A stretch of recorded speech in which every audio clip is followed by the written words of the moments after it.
restart. I don't feel well. Welcome to Dead Reckoning. This is the Spindle portion of our program, where Jay and I energetically discuss current events, the burning issues of the day. And we do so through the lenses of our Christian faith. However, today, Jay's not feeling well. He has a man cold. And so therefore, we're probably going to be a little less energetic than we are normally.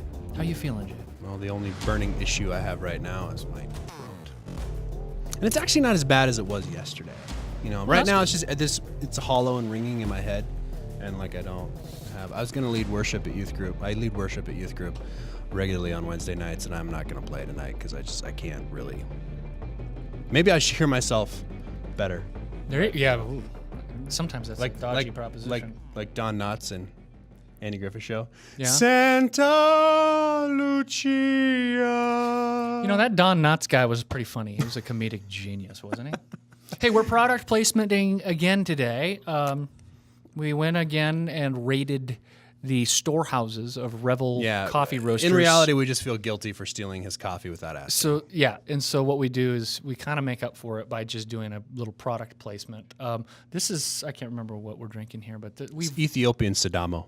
Sadamo, yeah. We French just raided Gary's stores and made some coffee. Google it, Revel Coffee Roasters.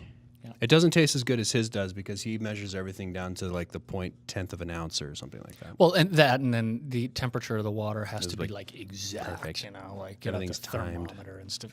This guy's kind of a coffee Nazi, but he's a great guy. We like him. Excellence. It's all we drink at home anymore. He is into excellence. So, anyway, you know what I did last night? I introduced my kids. I introduced my kids to Star Wars Episode 4: A New Hope. Where was my phone call? Listen, it's a family deal, okay? 1977, the year after I was born. Man, I'm telling you, like effects-wise, this movie holds up from 1977. Very, very impressive. And so I watched this movie, hadn't seen it in a long time, and of course, with George Lucas's first 3 episodes, when he went back and he did 1, 2, and 3, he completely lost me because I was bored out of my mind. I hated it and thought it had the worst script I'd ever heard, next to James Cameron's Titanic. I watched it again, you know, the original 1977, and realized George Lucas has always been boring and a terrible scriptwriter. Okay, nothing's changed. But it's still a great movie. The movie rocks because it was such an inventive, ingenious idea. His use of the models and the props, the effects was ingenious. The actors he got to play it just did a great job with the terrible script that they had to work with. You know, the story was really good too. And the story was good. The script is questionable. The script is very, very questionable. They're gonna kill her. Yeah, okay, so here's what happens. They're Luke and Han and the droids are trapped in the Death Star, and R2 discovers that Princess Leia is on board on the detention level, and of course Obi-Wan Kenobi has already left because he's got to go shut off the tractor beam, right? So they're there and they start arguing because Luke says, "We got to go save her. We gotta go rescue her. You know, but they're gonna kill her. And Han says, "Well, better her than me." And my 7-year-old daughter blurts out, "Well, he's not a Christian." You have raised your children well, my friend. It was hilarious. I thought that was an amazing reaction, instantaneous reaction from a 7-year-old that I just thought was great. But it really, actually, kind of deeply reflected on it. What a sweet thing it is that a 7-year-old can have the consciousness that treasuring your own life at the expense of the life of another is just not Christian. I mean, that's quite an awesome moral consciousness from a 7-year-old. I was kind of blown away. I don't think I could have evaluated things like that when I was 7. That would have been like a throwaway line. In other words, they're just kind of arguing. She's listening so carefully that she hears this banter between Luke and Han, and she's like deeply analyzing. Well, that's not very Christian of him. It was great, pretty sweet. That's crazy. Yeah, sweet moment. So I'm gonna take them through Empire Strikes Back and then Return of the Jedi. of course, after that, which was one of my all-time favorite movies. When I was I think it is too. I have come over the years. I have grown to love The Empire Strikes Back. Mm-hmm. That was not my favorite growing up, primarily because it was darker. It didn't end really. It ended on a low note. You don't say the line. flash fried. My kids watch this, so don't give anything away. Okay. It is so fun watching these with kids that don't know anything about the story. And now they're thinking about it all the time. This morning, it was like, Brian or Dad. She's like, Dad, is Darth Vader like, what's a Jedi again? Is Darth? They're just thinking about this. You know, and it's like, we get so this used is to these things. Yeah, this is our cultural milieu, right? I mean, we just know this stuff. The famous Luke, I am your. We know this stuff, and they are just in to watch kids. I would experiencing it for the first time. Can you imagine their expression when they're watching? When they're watching, be awesome. Yeah, Empire Strikes Back. Yeah, I am your father. I told you not to give it. Okay, I have to have them not watch the Spindle now. They can't watch the Spindle now this week. Oh, crap! You actually gave it away first. No, you gave it away first. I said, Luke, I am your, and then I stopped. I didn't want to give that away. Okay, I just really wanted to do my Mark Hamill impersonation. I know. It was pretty good. My kids cannot watch this Spindle this week. In fact, I should text my wife right now and just say, kids can fast forward at I don't know what time we are here, but fast forward that. So I did read in the news that JJ Abrams has sent a film crew to Iceland to film some plates for episode 7. Cool. What are plates? Plates are used in CGI and especially green screen work, where they're it'd basically be the background of your scene. So you'd shoot in front of a green screen, you'd key out the green screen, and you would put this in place.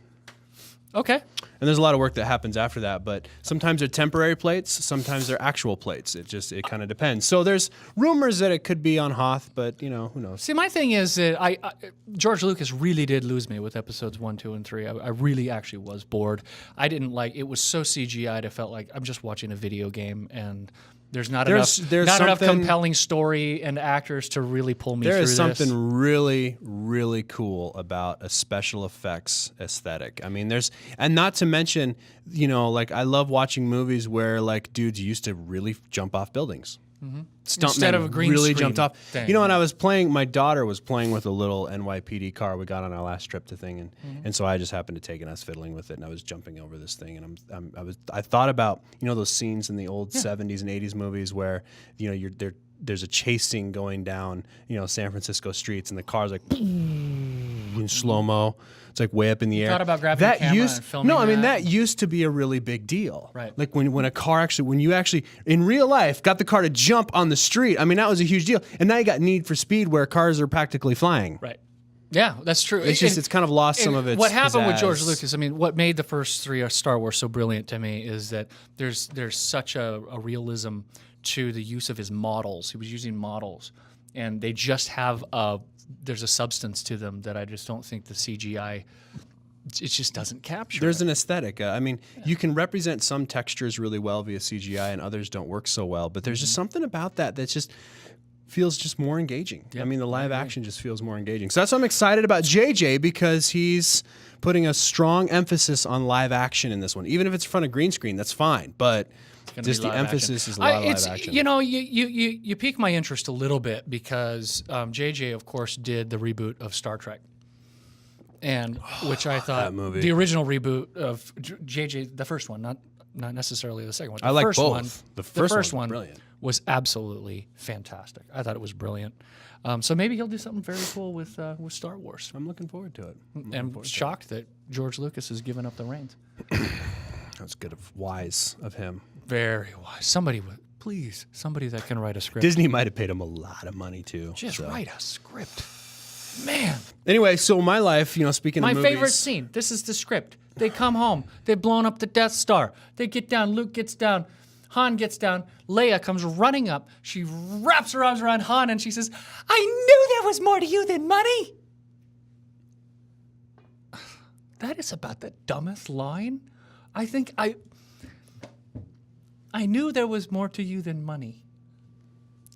Okay, I'm sure that's exactly what somebody was going to say right after that whole event, but okay. Just, sorry, it wasn't real.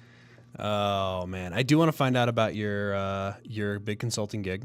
Okay. Okay, how that goes. I can't tell you.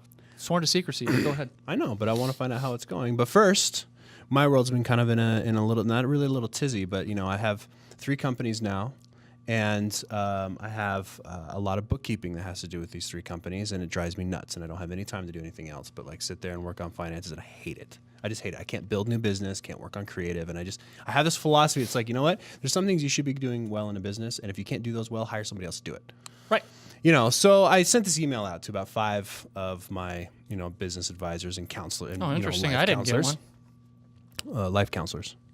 Yeah, I noticed. I noticed I didn't get one. I actually thought about it. Like, no, you actually came out and said, well, Brian hasn't, like, I haven't actually consulted with him on anything before. So, anyway, I sent this out, and the general you know, kind of the question is, am I doing too much? Am I focusing in the wrong areas?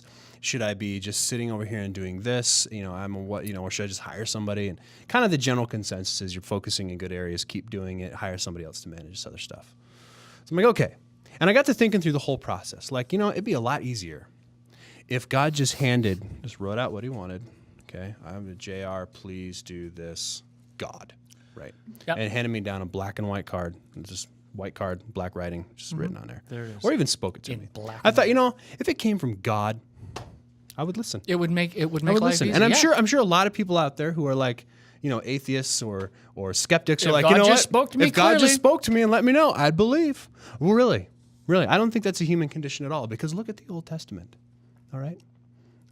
You're getting all old school on us here. The Israelites. Well, if you want to know if if it's Testament. accurate or historical, watch his commentary segment. The Israelites are running. They're like, Pharaoh's chasing me. I don't think God can save me. God's like, I'll part the Red Sea. He parts the Red Sea. Oh, Israelites I'm just not so sure. Later, they're like, I don't think God's taking care of us anymore. I'm God's hungry. like, I'm gonna rain manna down from heaven. Oh God, but I don't think Do you I can have lead to us eat very manna well. again? I don't think you do this. And then he's like, I'll tell you what, I'll talk to you as a giant pillar of fire, and I'll guide you as a giant pillar of smoke. But is he really real? But I don't think God really loves us. I don't think he's really there. I don't think he trusts us. So my point being, even if God did speak to us, I don't think we believe. Yeah, I think that is a human condition. I actually preached on this last Sunday. That this is the whole original sin thing, people. We're natively resistant to God. It's not that he doesn't speak. He speaks to us, and he's always speaking to us through the created order, through the Bible, through his word. There it is in black and white. We really do have a black and white card. And you know what we got? We got a culture that goes like this. Golly, I'm not sure.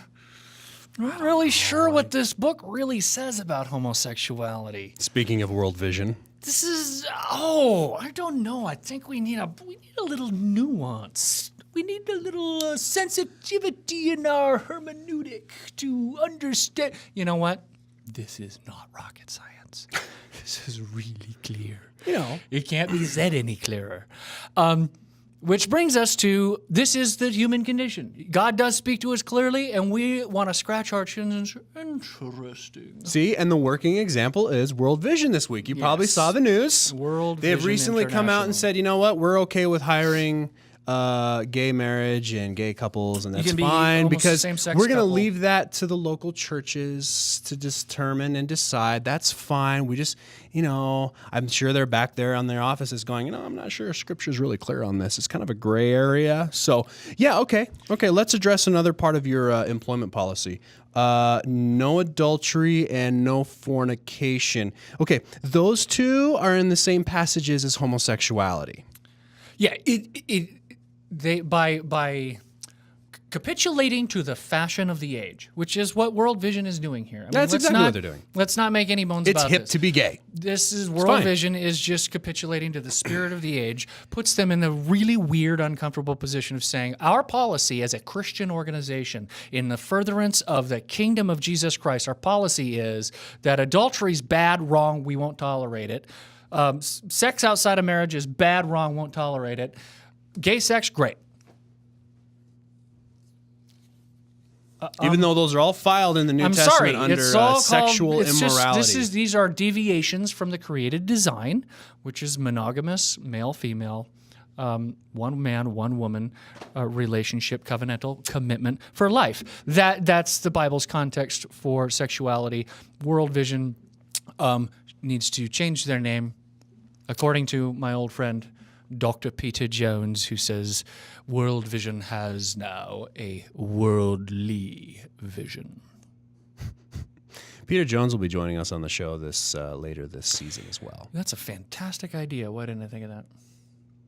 Well, because every time we think of Peter Jones, we think of the Beatles. Right. Well, we know, we are friends with, big shout out, by the way, to Josh, who is Peter's Josh assistant. is a regular listener of the show. Yep, big fan. Always shares our content faithfully. So how you doing, Josh? We're going to try to get you to get your boss on Skype. Let's have an above the pay grade with him. Peter... What if we throw a complete curveball and get Josh on the show instead? We could do that, too. Peter, forget Peter. No, Peter would be cool though, because Peter is one of the great, in my opinion, one of the great social analysts in the world today. It's fantastic. He narrowly missed out on being a beetle.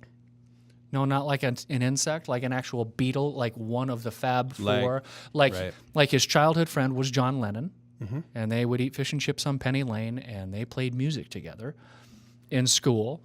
The only reason Peter did not end up a Beatle is that Peter's parents were devout Christians and would not let him play in the nightclubs. So, isn't that wild? That is a fascinating story. So Peter doesn't make the Beatles, but he does go on to be a very highly respected theologian and thinker and cultural critic. And boy, we should definitely get him. So we're going to get show. him. Josh, let's schedule. In a couple weeks, we'll schedule Peter Jones on the show. Yeah. Okay, buddy? Right. Next week, I'm excited. Next week, I'm stoked because we're going to have Brian Godawa, screenwriter Brian Godawa, on the show. He wrote To End All Wars, and he's written a series of books on Noah, fiction series. Our Hollywood correspondent is joining us again. Naturally, we are all going to go watch Noah this weekend, which I'm becoming increasingly more excited about. And then we're going to have Brian on the show, and Brian are going to discuss Noah. It's going to be really fun. Well, I'm reserving judgment, but these guys were very thoughtful and sophisticated about their portrayal of this great story.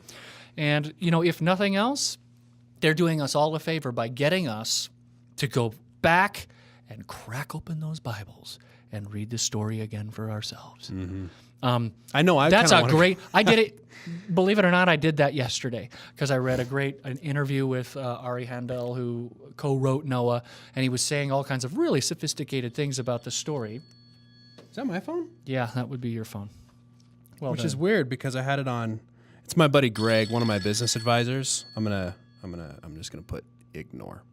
See. Sorry about that, Greg. Sorry about that, Greg. Anyway, I was reading this interview, Ari Handel, one of the co-writers of Noah, and he just got me to thinking about the story again, man. I pulled out my Bible and I just read it. I wanted the entire flood narrative after again. Reading that article, So I just said, man, this is such a cool story, and I think that they took it pretty seriously. And we'll see. We're going to talk about that next week on Above the Pay Grade. But for now, take a click on Above the Pay Grade with Hadley Heath. She talks about why the HHS mandate is probably best suited and favorable to the private pharmaceutical drug companies because now they don't have to. Now they can make. There's no price discovery. There's a giant middleman. This ends up hurting women, not helping them. Interesting take from Hadley Heath of the Independent Women's Forum. She joins us in the Above the Pay Grade segment. In the commentary segment today, I talk about the Old Testament. I've been talking about the New Testament, its textual reliability. We talk about a little bit about the Old Testament, the Dead Sea Scrolls, kind of cool stuff. Tune in. And next week I'll be seeing you with a coat on. I walked out the door and forgot my sport coat, so now you get to see this really sweet. Repping my state, man. I'm Jay Friesen. I'm Brian Mattson. And this is Dead Reckoning.